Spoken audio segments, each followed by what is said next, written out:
Welcome back to our National Signing Day coverage here on GoSycamores.com. I'm Luke Martin alongside now our linebacker coach and Grant Olson. Gio, you had a really strong group this past year. You know a guy like Jonas Griffith is going to be coming back. Matt Thompson will be coming back. Clayton Glasgow will be coming back. But you do lose a big piece in Cottrell Moss. What do you like about some of those young linebackers that you do add with this recruiting class? Absolutely. Well, one, I think the first thing that you notice about them is that there's a lot of athleticism. There's a lot of great size, speed, and athletic ability. And there's some guys that are going to gain weight. We are going to develop them.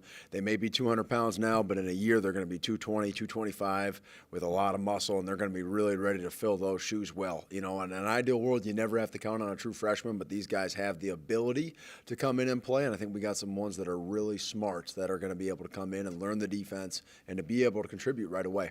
When you guys go out and recruit, when you try to spotlight guys you want to specifically highlight, what are some of the areas you want to check off personally? Because you played the position, you know the position really well. That these are our musts that you think they have to be able to develop and what you want them to ultimately become.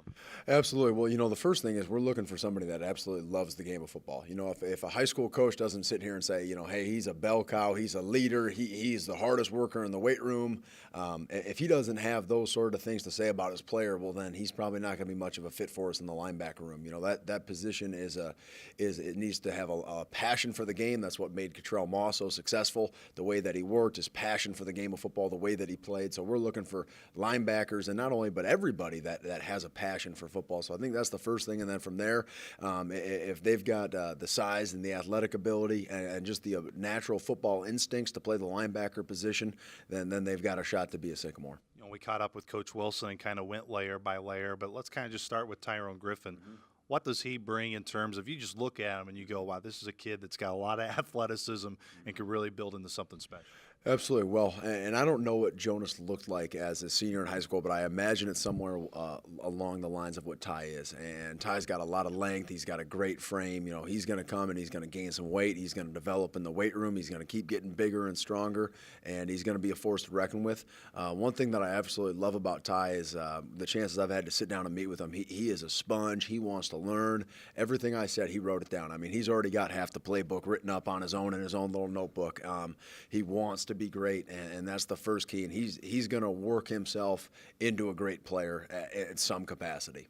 I feel at times, too, not that it's necessarily a must, but when you know a young man has had a lot of success as a team and has won state championships like Christian Hastings at Warren Central, how much more does that bode to bring somebody into the mix that already has the mentality of winning a championship, because you guys don't hide away from it here.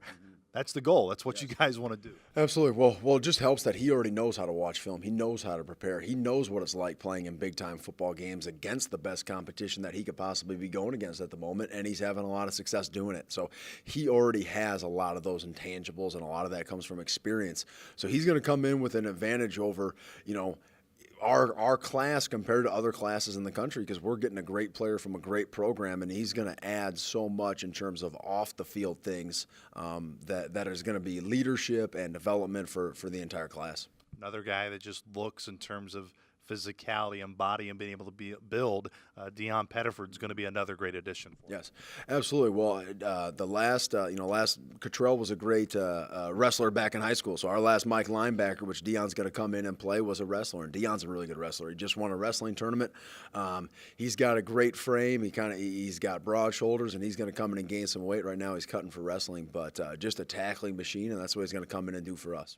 The biggest challenge you're going to have, not just for these recruits, but when your group gets back together and spring ball will start to get rolling, what's the biggest thing you want to see your group specifically make a jump in as you had in the 2019? Well, I think the biggest thing we want to see them have is just continue to gain an understanding of the defense, continue to gain an understanding of of where their eyes need to be, what their alignment is, but also just understand what we're trying to do as a defensive philosophy and a scheme. And as they continue to develop that understanding, you know, those guys that maybe were second string or third string, that will allow them to be able to play more. It'll allow them to have more success. It'll allow them to have or to make the plays that they weren't making before. And not that they're not good enough athletes, not that they're not smart enough, but just the experience and the understanding will allow them to really take another step forward. So if we can do that, we're really going to have another good spring and another good season next year. Gio, always appreciate the time. I guess the biggest question before I let you go is you got any plans to play any golf over here the next couple of weeks with Amy? I think so. She's taking a little bit of time off, but I'll be practicing. So I got to get better. We'll try to get video of that with Gio and Amy over the next couple of weeks. But for more coverage here on National Signing Day for Indiana State football, stay right here at GoSycamores.com.